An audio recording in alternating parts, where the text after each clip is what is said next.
పట్టణంలోని వెలసి ఉన్నటువంటి హజరత్ సయ్యద్ హషీం హుసేని రహమతుల్లా అలేవారి గంధ మహోత్సవం సోమవారం రాత్రి అంగరంగ వైభవంగా అత్యంత భక్తి శ్రద్ధలతో మత గురువుల ప్రార్థనతో ఫకీర్ల జరబు విన్యాసాలతోటి విద్యుత్ దీప పూల అలంకరణతోటి భక్తుల నడమ ఘనంగా నిర్వహించారు. ముందుగా హజరత్ సయ్యద్ హుషీం హుసేని వారి గంధము దర్గా ముస్లిం వెల్ఫేర్ కమిటీ అధ్యక్షులు షేక్ రియాజ్ అహ్మద్ ఇంటి నుండి ప్రార్థనలు అనంతరం గంధాన్ని ఊరేగింపుగా దర్గా వద్దకు చేర్చి మత గురువులు పీఠాధిపతుల ప్రత్యేక ప్రార్థనలు దువా అనంతరం హజరత్ సయ్యద్ హాషిం హుసేని బాబా వారి సమాధికి గంధలేపనం జరిపారు. అనంతరం దర్గా ఆవరణంలోని షేక్ తాసిర్ ఆధ్వర్యంలో దర్గా కమిటీ పర్యవేక్షణలో భారీ అన్నదాన కార్యక్రమాన్ని నిర్వహించారు. ఈ సందర్భంగా దర్గా ముస్లిం వెల్ఫేర్ కమిటీ అధ్యక్షులు షేక్ రియాజ్ అహ్మద్, గౌరవ అధ్యక్షులు లయన్ షేక్ రియాజ్ అహ్మద్లు మాట్లాడుతూ ప్రతి సంవత్సరం ఎంతో భక్తి శ్రద్ధలతో హజరత్ వారి గంధ మహోత్సవాన్ని నిర్వహిస్తూ వస్తున్నామని, ఈ గంధ మహోత్సవానికి సుదూర ప్రాంతాల నుంచి భక్తులు వచ్చేస్తూ ఉంటారంటూ ఈ ఏడాది కూడా భక్తులు అత్యధిక సంఖ్యలో పాల్గొని బాబావారిని దర్శించుకున్నారని, ఈ సందర్భంగా ఈ గంధ మహోత్సవాన్ని నిర్వహించే కార్యక్రమంలో సహకరించిన ప్రతి ఒక్కరికి అదేవిధంగా దర్గా ముస్లిం కమిటీ సభ్యులందరికీ పేరు పేరున ధన్యవాదాలు తెలుపుతున్నామని అన్నారు.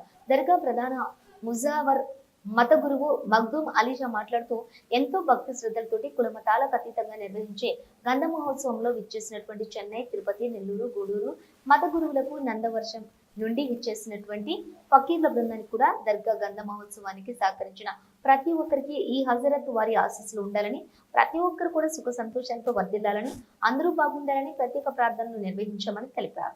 ఈ కార్యక్రమంలో దర్గా అధ్యక్షులు రియాజ్ అహ్మద్, గౌరవ అధ్యక్షులు లయన్ షేక్ రియాజ్ అహ్మద్, దర్గా కమిటీ సభ్యులు షిరాజ్ అహ్మద్, మత గురువులు మగ్దూమ్ అలీషా, దిల్లార్ అలీషా తదితరులు పాల్గొన్నారు.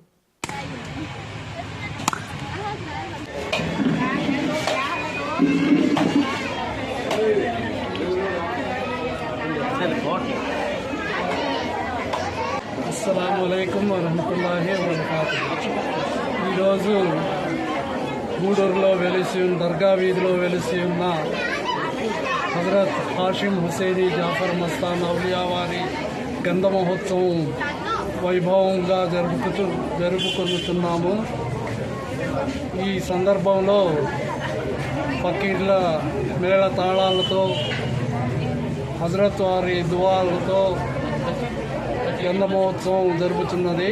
హిందువులు, ముస్లింలు అందరూ కలిసి ఈ గంధ మహోత్సవాన్ని మంచి మనసుతో వారి ఆశీర్వాదాలు పొందాలనే ఉద్దేశంతో ప్రతి ఏటా జరుపుకోవడం ఆనవాయితీ. చాలా మహిమగలటువంటి వారు జాఫర్ మస్తాన్ ఔలియా గారు. ఎప్పుడో మేము వినేవాళ్ళం చిన్నప్పుడు, ఎప్పుడో బాధ లేనప్పుడు, అప్పుడు చాలా అనారోగ్యాలు వచ్చేటువంటి సమయంలో కూడా ఈయన ఇక్కడే తిరుగుతూ అటువంటి ఏమీ లేకుండా చూసేవాళ్ళని చెప్పి కూడా ప్రతీతి. అలాంటి మహిమ కలిగినటువంటి హాషిం హుసేన్ జాఫర్ మస్తాన్ ఔలియా వారి ఇంకా గంధ మహోత్సవం ప్రతి ఏటా ఇక్కడ నిర్వహించుకుంటున్నాం. ముఖ్యంగా మన రియాజ్ అన్న గారి ఇంటి వద్ద నుంచి గంధం రావడం, ఈ గంధ మహోత్సవం వారి చేతుల మీదుగా నిర్వహించడం కూడా ఆనవాయితీ. హిందువులు, ముస్లింలు ఈ దర్గాని దర్శించి వారి యొక్క కృపను పొందుతున్నారు. ఇంకా పొంది వారి ఆశీర్వాదం తీసుకోవాలని చెప్పి కూడా మేము అందరినీ కోరుకుంటున్నాం. కాకుండా ఒక తమిళనాడు అయితేనేమి, దాని పక్కన ఉన్న ఇద్దరు కూడా తమిళనాడు చెందినటువంటి వాళ్ళు గురువులు, అదేవిధంగా వాళ్ళ ఫ్యామిలీ దాదాపు 56 మంది తమిళనాడు ఇచ్చేయడం జరిగింది. అదేవిధంగా నెల్లూరు నుండి, మరి పక్క రాష్ట్రం అయినటువంటి తెలంగాణ నుండి కూడా రావడం జరిగింది. ఒకప్పట్లో సినీ నటులు భానుచంద్ర గారు వచ్చి ఇక్కడ ఒక కోరిక తీర్చి ఆడడం జరిగింది. ఆ కోరిక నెరవేరిందని చెప్పేసి మొన్న నాకు అక్కడిగా ఫోన్ చేసి చెప్పడం జరిగింది. వాస్తవంగా ఇక్కడ ముఖ్యంగా ప్రాముఖ్యత ఏంటంటే, ఎవరైతే సంతానం లేకుండా ఉంటారో వారికి ఆయన అక్కడ లోపల ఉన్నటువంటి ఒక దివ్యమైనటువంటి నీరు, మంచిచిన జలము, ఆ నీరు తాగితే సంతానం కలుగుతుంది. అదేవిధంగా ఏదైనా రోగ పీడ బాధితులు ఉన్నారో, శైతాన్ని ఏదైతే ఉందో అలాంటి వాళ్ళు కూడా వారి ఆరోగ్యము సరిగ్గా ఉంటుందని చెప్పి వాళ్ళ నమ్మకము.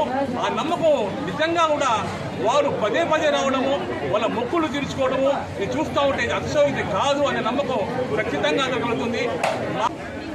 దర్గా ముస్లిం వెల్ఫేర్ కమిటీ అధ్యక్ష గౌరవ అధ్యక్షులకు, ప్రతినిధులకు, సభ్యులకు, మరియు ఎంతమంది అయితే బాబా గారి భక్తులు ఉన్నారో ప్రతి ఒక్కరి కూడా పేరున హృదయపూర్వక ధన్యవాదాలు తెలియజేసుకుంటూ, ఈ గంధము ఎల్లుండో అంటే 4వ తేదీతో ముగుస్తుంది.